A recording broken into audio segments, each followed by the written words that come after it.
They said I was disrupting their life, that my old woman's habits ruined the mood, clashed with their kitchen aesthetic, and threw off their rhythm. I didn't argue. I didn't cry. I simply agreed, quietly, to move out. A week later, my kind relatives received an official letter and a visit from the police. They hadn't noticed I'd already removed their nameplate from the door. If this story resonated with your soul, click subscribe and let me know in the comments which city or country you're listening from. I'm truly curious to know where you're tuning in from. My name is Helen Watson. I was 69 years old, retired, and living in the house I had shared with my late husband for over 4 decades. Before retirement, I worked as a pharmacist in a private clinic in Ohio. For most of my life, I followed routines, served others, saved for the future, and tried not to make noise when I suffered. My days had once been filled with people who needed me, patients, co-workers, neighbors. But as the years passed, that circle shrank. Eventually, it was just family. My husband, Richard, had passed away from heart failure 6 years earlier. His death was quiet, like everything about him. We buried him under the oak tree he planted in the backyard. After that, the house felt enormous. The silence echoed differently when you were the only one left to hear it. But I stayed. I couldn't leave the place where every creak of the floorboards held a memory, where my son's height was still marked in pencil on the kitchen doorway. My son, Andrew, had grown up in this house. He ran through these halls with scraped knees and cereal-stained pajamas. When he brought home his girlfriend, Jenna, I welcomed her as best I could. They married young and lived in a small apartment until the twins came. It was Jenna who first suggested they move in with me. "Just for a while," she said. I didn't argue. I offered them the upstairs rooms and turned the den into a playroom for the kids. I cleared out closets, bought new towels, made space where I once stored my husband's books. The first year was warm, chaotic, full of new routines. I cooked dinners, picked up toys, and walked the twins to preschool when Jenna had interviews. I didn't mind. It felt good to be needed again. I gave up more space in the house without thinking, relinquished the garage, gave them the master bedroom, and moved myself into the smallest room on the first floor. "It's easier for me with the stairs," I told them, even though my knees were fine. Holidays were crowded but joyful. I hung stockings for everyone, roasted turkeys, wrapped presents late at night. Sometimes I caught myself smiling at the noise, the life that had returned to the rooms. I thought I was part of something, a pillar still holding this family together. But over time, subtle changes crept in, like frost across a window pane, quiet but persistent.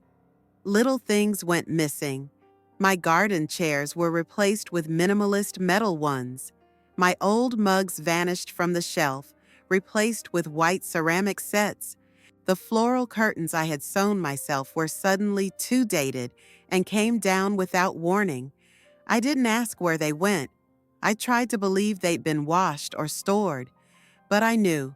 I started to hear whispers when I walked into the kitchen, pauses in conversation, quick glances between them. Jenna had begun calling the house our place when speaking with friends. She gave tours to her co-workers like it was hers to show off. She changed the Wi-Fi name to Watson Nest and smiled like it was a clever family joke. I laughed along, but inside something shifted. I wasn't blind. I saw how Jenna flinched when I offered parenting advice, how Andrew stopped asking about my day. He used to bring me tea in the evenings and sit on the porch with me. Lately, he only came down for food or to pick up the kids. Sometimes I went entire days without hearing more than a good morning from either of them. I began to wonder if I was still part of their equation, or just an outdated variable they were too polite to erase. I clung to memories in the quiet hours. My wedding dress still hung in the back of the hall closet, yellowing softly with time. The kitchen still held a faint smell of the lemon pies Richard used to love. I sat on the porch swing, listening to the creak of the chain and the wind stirring the leaves. I told myself this was still my home. But even the walls felt like they were waiting to forget me. The twins grew fast. They stopped asking for bedtime stories. They played in their room with the door closed, eyes glued to screens. Jenna once told them to call me Nana Helen instead of just Nana because she said it sounded more distinguished. I didn't argue. I let the little things slide until the little things piled up like snow, until I couldn't open the front door without feeling buried by cold politeness. I didn't have many friends left. Most of the people I knew were either gone or fading like I was. My phone barely rang unless it was a doctor's office. I made grocery lists more detailed than conversations. Sometimes I cooked dinner just to have something warm in the house, even if no one ate it but me. I started writing in a journal again, like I had when I was a girl. Except now I wasn't dreaming. I was trying not to disappear. I had once believed family meant safety, permanence, legacy, but I began to see that family could also mean compromise, erosion, and silence. I wasn't angry, not yet. I just felt like a book left on the wrong shelf, still filled with stories, but unread, collecting dust, waiting for someone to remember it was there. There was a shift in the air long before words were spoken.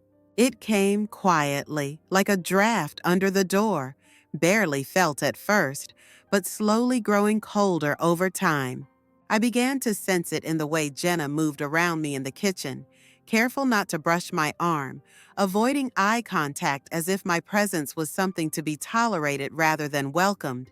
Andrew, my son, was always somewhere else, at work, in the garage, running errands. I didn't take it personally at first. Life was busy, and I told myself they were simply tired. But tired people still say thank you. Tired people still smile. Small things changed. My morning routine of putting on a pot of coffee was interrupted when I noticed Jenna had already made hers using a new French press she ordered online. My old drip machine was moved to the garage. My favorite mug disappeared. In its place were matching white cups that looked like they belonged in a magazine. The pantry I had stocked for years was reorganized without my input. Canned goods I had bought were donated without asking. They began replacing things, my towels, my rugs, my dishes, as if the house itself needed a makeover, and I was part of the clutter. They didn't say I was in the way, but they didn't need to. I became more careful, more quiet. I started stepping aside when Jenna came down the hallway, even if there was plenty of room. I waited for everyone to leave the kitchen before making my tea. I took to eating in my room with the door closed, not out of resentment, but out of instinct. I didn't want to disturb their space, even though it had once been mine. The twins, once glued to my side, now barely looked up when I entered the room. They were busy with their screens, their friends, their routines. I wasn't angry at them.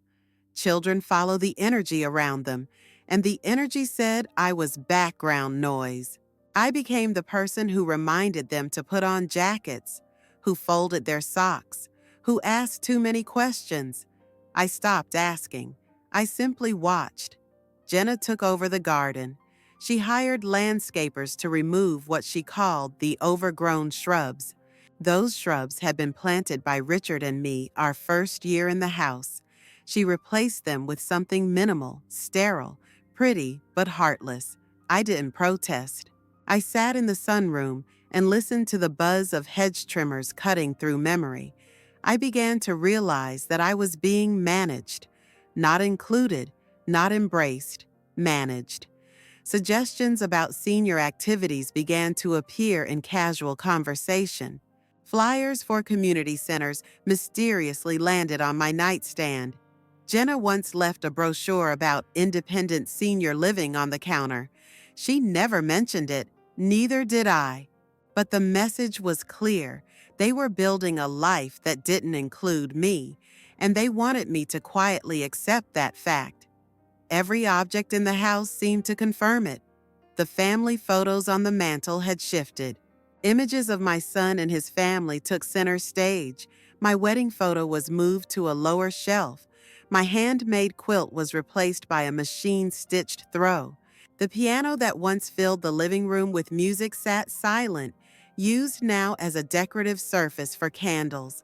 I found myself apologizing for existing, for coughing too loudly, for forgetting to buy oat milk, for taking too long in the shower. I measured my footsteps. I tried to become invisible, but invisibility isn't peaceful, it's suffocating. It wraps around you like a fog, and after a while, you forget the sound of your own voice.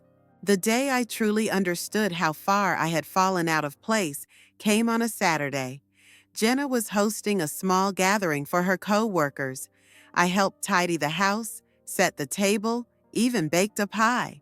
But when the guests arrived, she introduced the house as theirs. She didn't mention me. She didn't invite me to sit. I stood by the kitchen door, listening to laughter float from the living room like it came from another world. I wasn't part of it. I wasn't even near it. After the guests left, I cleaned up alone. Plates stacked, glasses rinsed, counters wiped down. No one asked for help. No one thanked me. It was as if I wasn't even there. That night, lying in bed, I stared at the ceiling and tried to recall the last time I had felt seen, truly seen, as a person and not a fixture. I couldn't remember. I was beginning to understand something painful.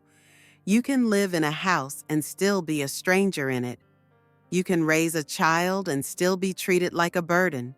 You can give everything, and it still won't be enough for those who want you gone, not in cruelty, but in quiet dismissal. I was a shadow in my own story, and even shadows need light to exist. It began, as these things often do, with kindness wrapped around calculation. The way Jenna spoke to me shifted, less tension, more gentleness. Her voice became overly soft, and her sentences trailed with comforting phrases, like she was cushioning something sharp. She started leaving little suggestions again, articles printed from the internet, helpful advice columns about aging gracefully, downsizing, simplifying one's life.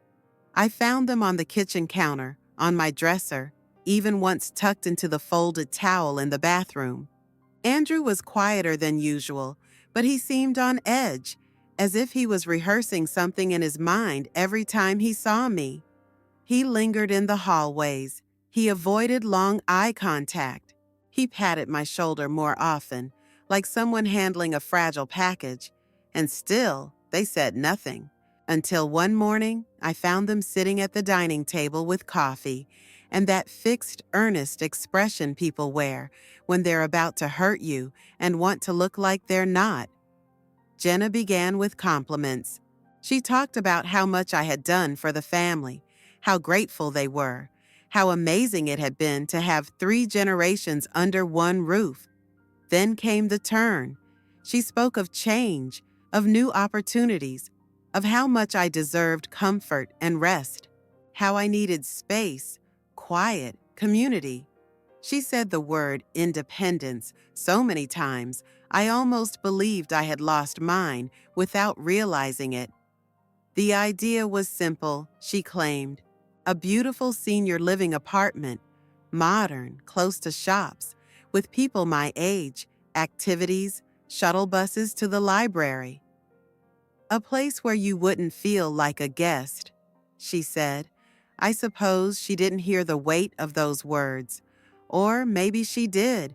They had already researched it, of course, printed brochures, photos of smiling women on porches with knitting in their laps, clean rooms with generic art on the walls. The rent, Jenna assured me, was within budget. They would help with the transition. We'll be right here if you ever need anything, she said, as if I didn't live in the same house already. I nodded slowly. I didn't ask who we was. I didn't mention the decades I had spent in this house, laying tile in the kitchen with Richard, repairing the fence during storms, planting trees in the backyard that now shaded their brunches. I didn't remind them that the very walls of this house knew my voice better than theirs. Instead, I asked to think about it. They smiled, relieved, mistaking my calm for agreement. Jenna began talking about timelines, movers, how they'd help pack. Andrew tried to sound upbeat, but I could hear the guilt curled beneath his tone. Still, he didn't stop it. He didn't question her. He didn't look at me like a son. He looked at me like a man completing a difficult task. I spent the next few days walking through the house like a visitor in a museum. Every room held layers of memory pressed into its surfaces. The way the stairs creaked on the third step, the corner of the living room where Richard had fallen asleep during every holiday movie, the outline of the clock that used to hang in the hallway, now replaced by abstract art Jenna found online. I wasn't nostalgic. I was scanning a battlefield, marking what I would take, what I would leave behind, and what I would bury so no one else could claim it. I visited a lawyer. His office was in a small red brick building downtown, filled with aging books and the smell of dust and tobacco. He listened carefully without interrupting. He didn't look surprised. I signed papers, asked questions, signed more. I asked him to draft a listing for a private sale. I didn't want the house going to just anyone. I already had someone in mind. The neighbor 3 houses down, Grace, had been a widow for 10 years. Her nephew, Dean, was a quiet man in his 30s who worked in real estate and owed me a favor. Years ago, I helped him pay for medicine when his insurance fell through. I hadn't expected repayment. But when I mentioned my situation, his eyes narrowed and he said he had just the plan. We arranged everything discreetly. A simple sale, clean paperwork, a transfer through a private buyer. No signs, no open houses. I was technically the seller, but the name on the purchase agreement belonged to a small LLC Dean had set up years ago. It was untraceable on the surface, just another quiet transaction in a quiet neighborhood. But the house would go to people who respected what it was, people who would treat it like a home, not a showroom. I didn't tell Andrew or Jenna. I let them keep talking about apartments, about paint swatches and moving dates. I smiled and asked questions. I let them believe I was cooperating. It wasn't hard. They were so eager to erase me that they never noticed I was writing my own ending. On the day I signed the final papers, I walked through each room one last time. I touched the walls. I whispered Richard's name.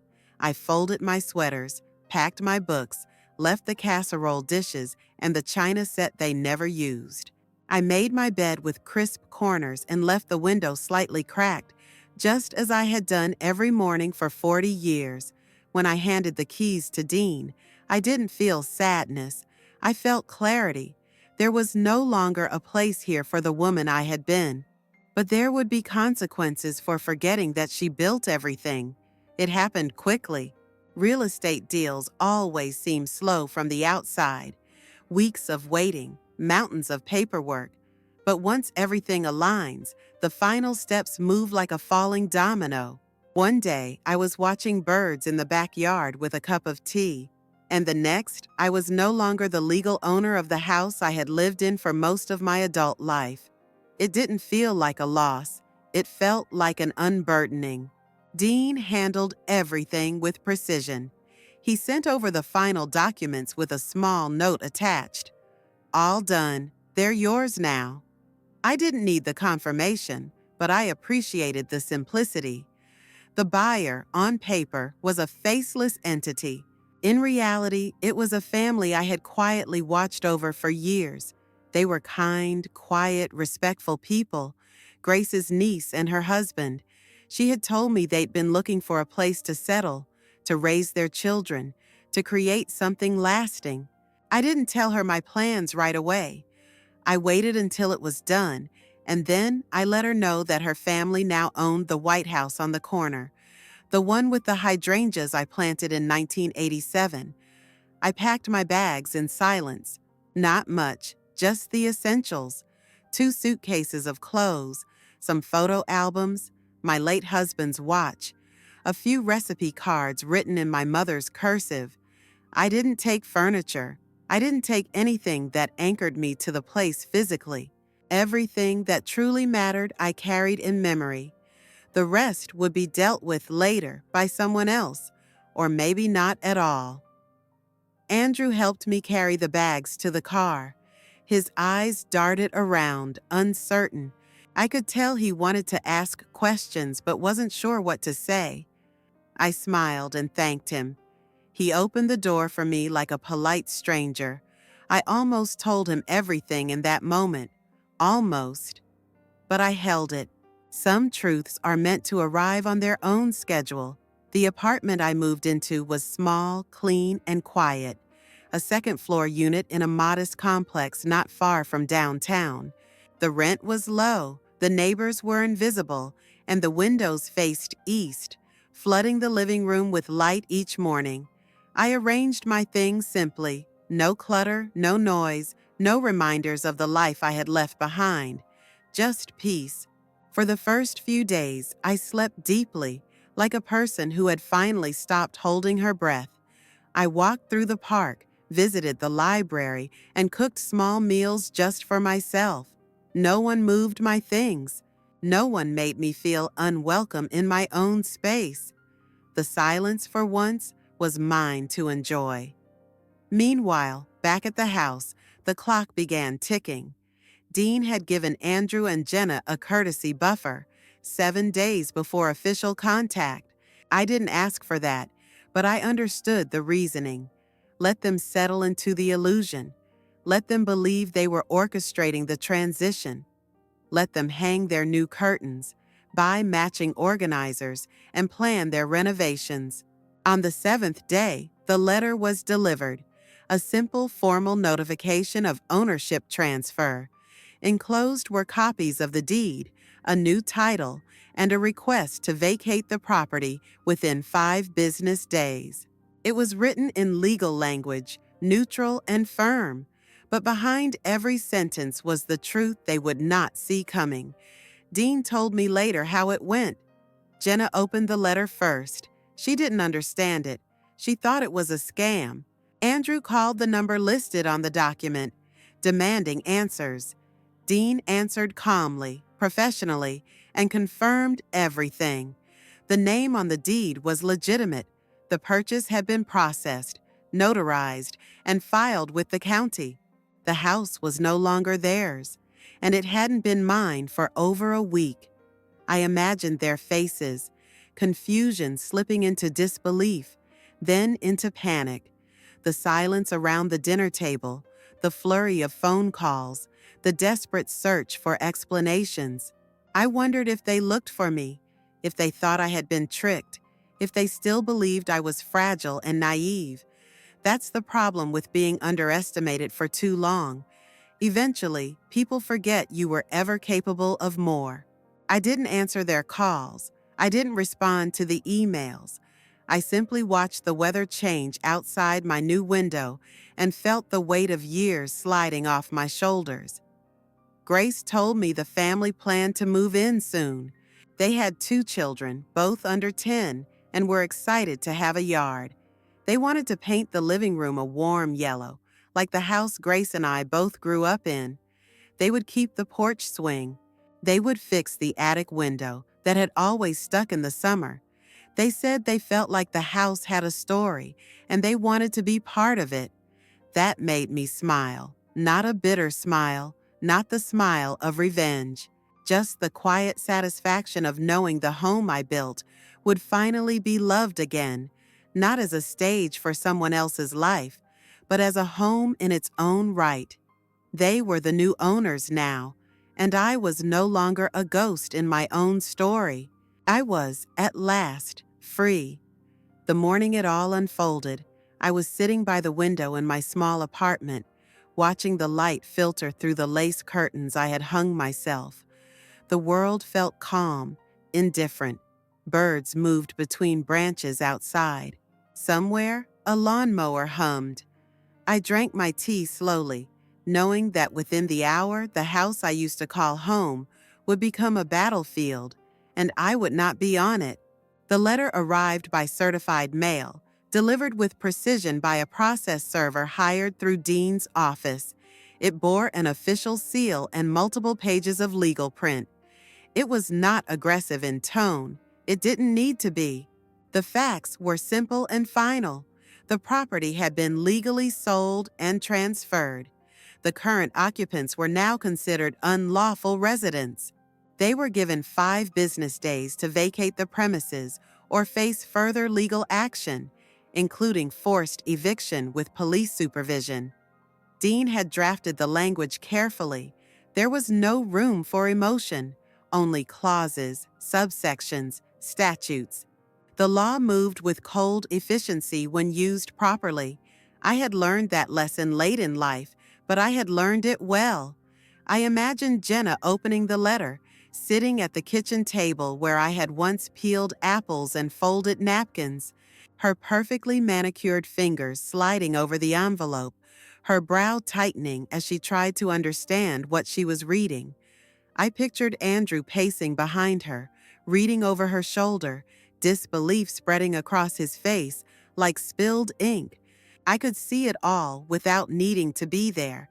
When Dean called to confirm delivery, he told me there had been yelling on the other end of the phone, accusations, confusion. Jenna had insisted there must be a mistake. Andrew had asked who signed the documents. Dean simply told them the truth. The seller had been Helen Watson. No mistake, no forgery. Everything had been done according to the letter of the law. What stung them most, I believe, wasn't the legality. It was the stealth.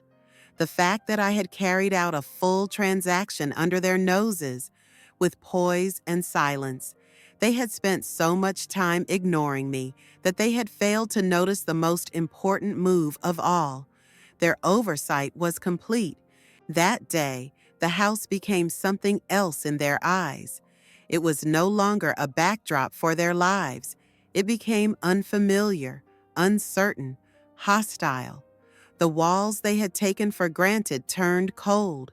The rooms they had claimed as theirs were no longer under their name.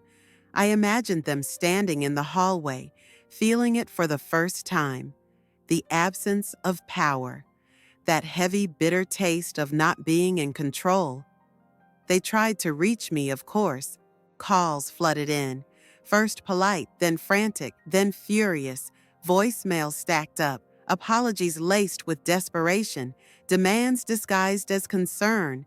I didn't answer. I didn't listen to most of them. But one message I played twice. It was Andrew. His voice was tight, strained. He asked me why. He said he didn't understand. And in that moment, I knew he truly didn't. He didn't understand what it meant to feel erased inside your own home.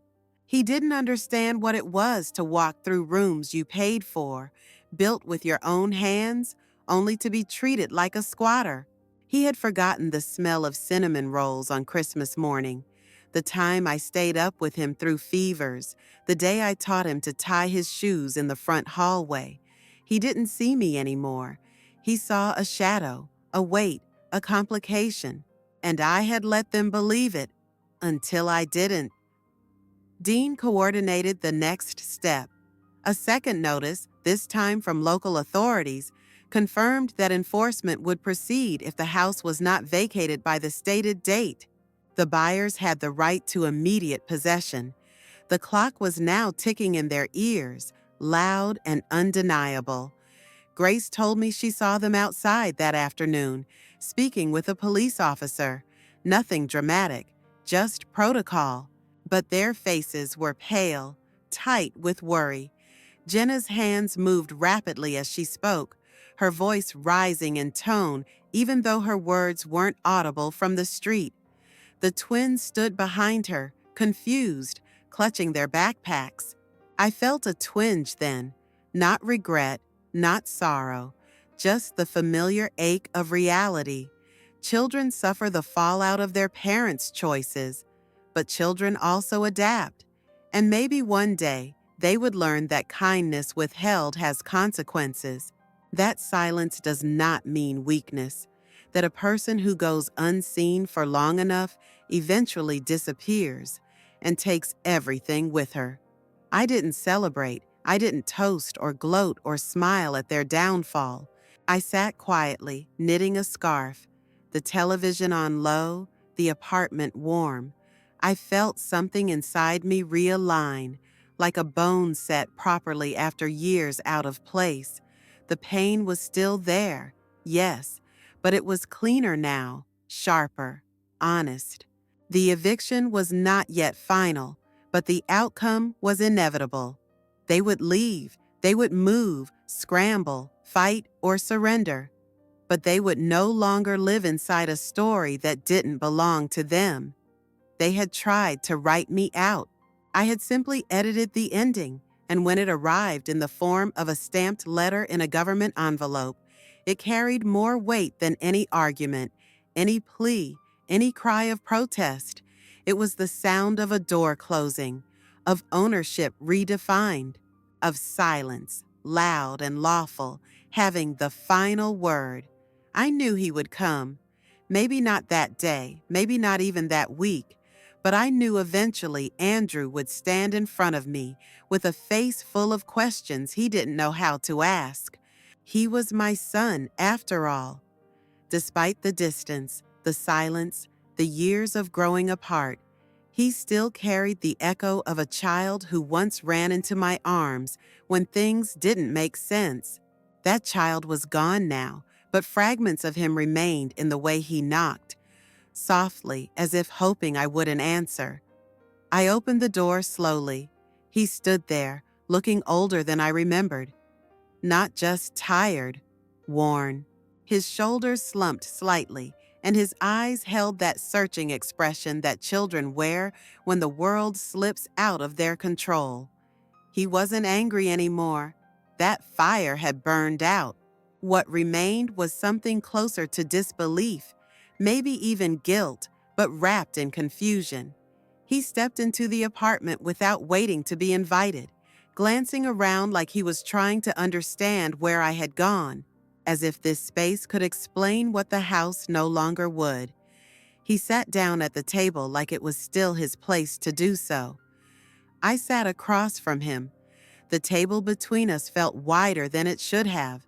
For a long while, he said nothing. He looked at his hands. He looked at the window. He looked everywhere except at me. And then the questions began. Not about the legalities. Those had already been answered. Not about the money. He knew better than to ask. He asked why. He asked how. He asked what he had done that was so wrong, so unforgivable.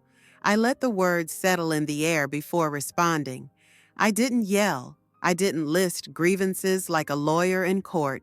I spoke plainly, carefully, without bitterness. I told him what it felt like to be erased, piece by piece, until I barely recognized the woman in the mirror.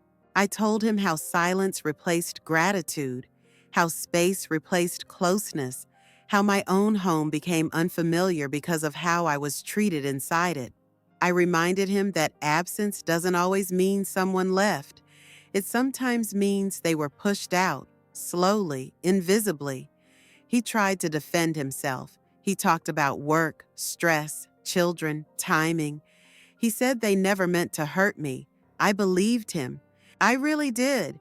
But intentions mean little when the results are this loud. I had spent years excusing actions because they weren't deliberate.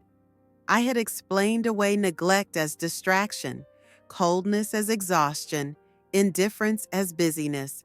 But after a while, what people mean matters far less than what they do. He asked if there was any way to fix it. I said some things are not meant to be fixed, only learned from. That seemed to hurt more than anything else I said. He looked like someone who had come expecting punishment and instead found a locked door. There was no rage in me anymore, no vengeance, no lecture, just a simple boundary he never thought I would draw. He looked around the room again, noticing things for the first time.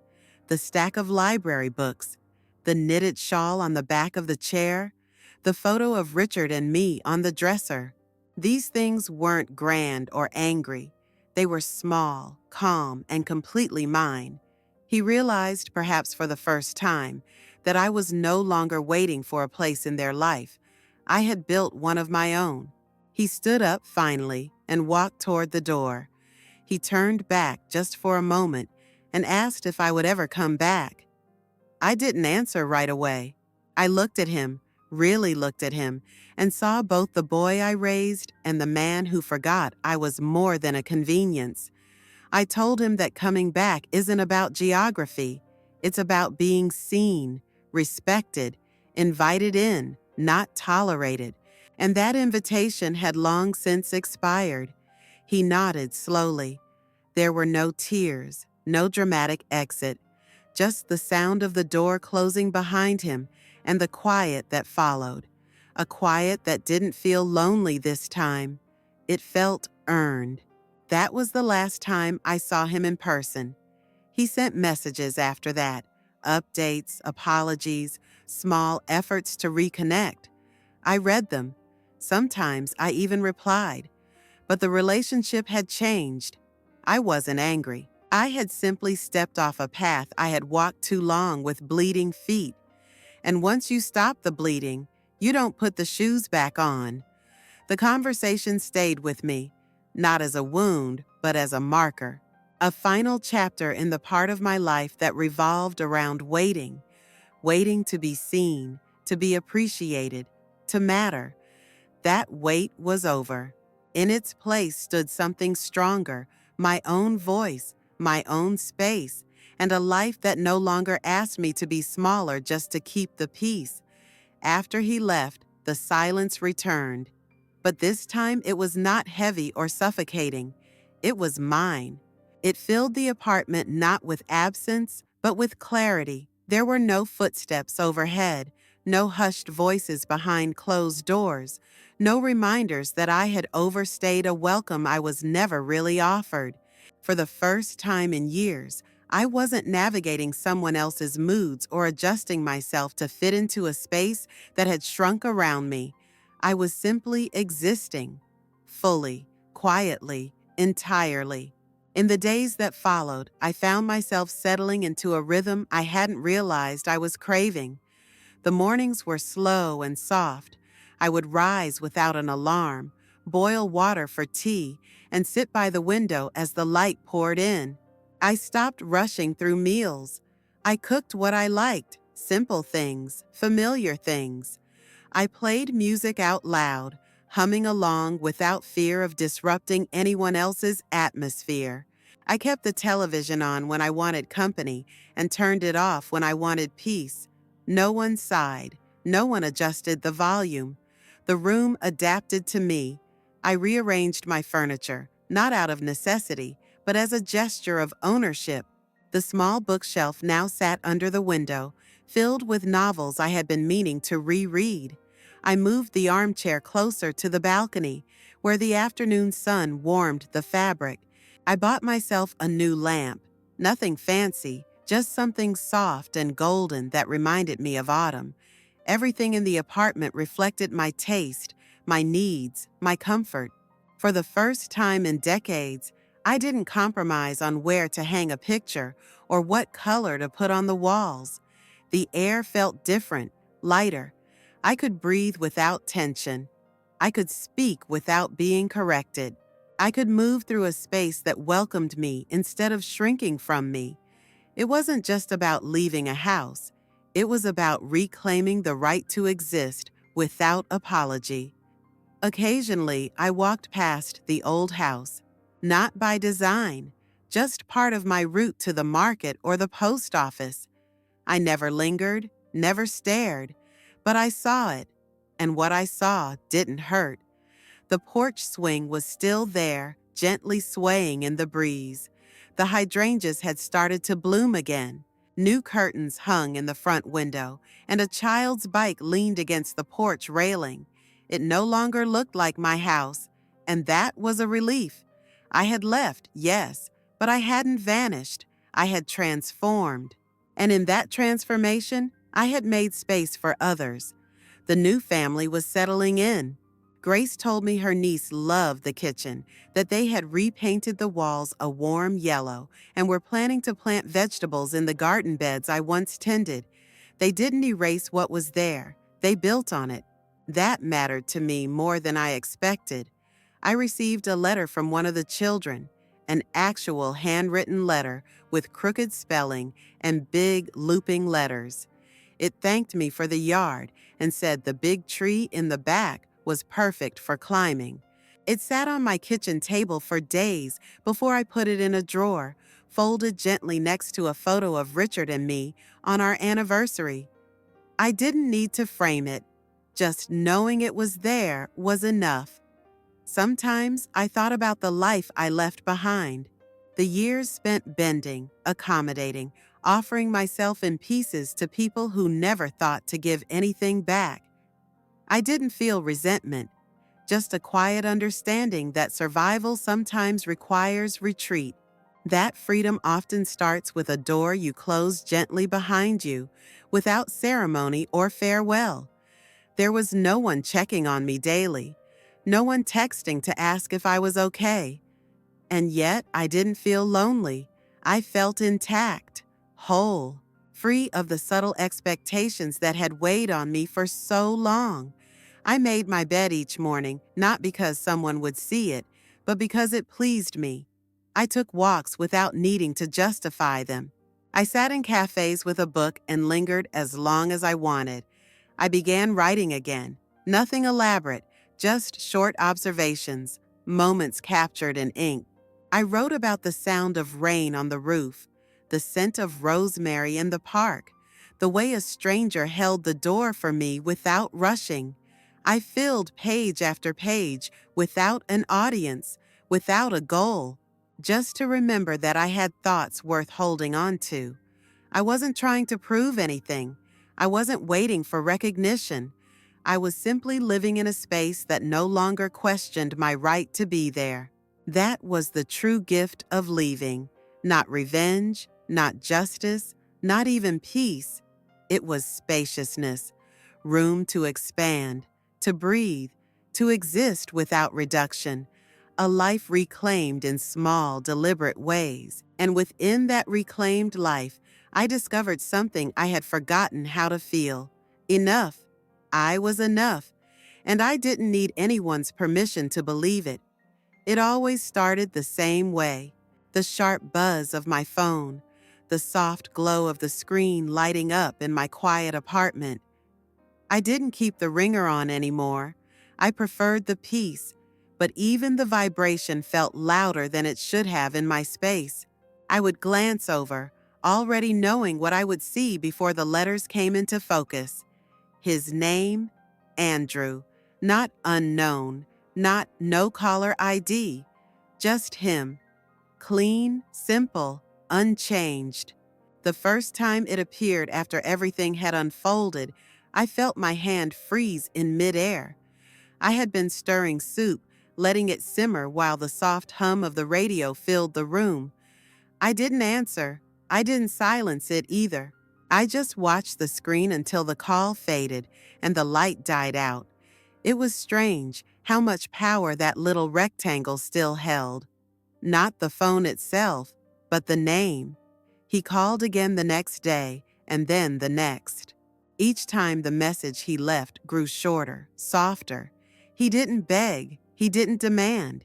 He spoke in a tone I hadn't heard in years, not the rushed, distracted one of obligation, nor the strained politeness of duty. This was different. This was unfamiliar. Or maybe it was just old, buried under everything time had eroded. I saved the messages, not to replay them, but to remind myself that they had happened, that he was trying, that maybe in some distant corner of his conscience, he had begun to see what I had endured. But I didn't answer. I couldn't. Not yet. I wasn't ready to be pulled back into something I had worked so hard to release. I wasn't ready to give him the comfort of my voice when I had spent years craving the sound of his. Over the weeks, the frequency changed. Sometimes it was once a week, sometimes two. Holidays triggered more, birthdays, anniversaries. The calls never came with expectation anymore, just presence. A digital knock on the door that I didn't have to open.